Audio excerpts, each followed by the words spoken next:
When God restores people, He restores them to glory. Divine restoration fills us with divine splendor, so much so that we are literally raptured in the divine life through the grace of the light of faith.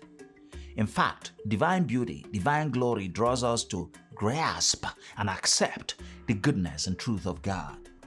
Being gripped by the glory of the Lord is an exciting thing.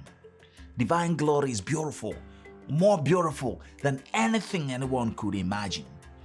When we see God and witness the power of His grace and love, we are attracted by His beauty, His glory.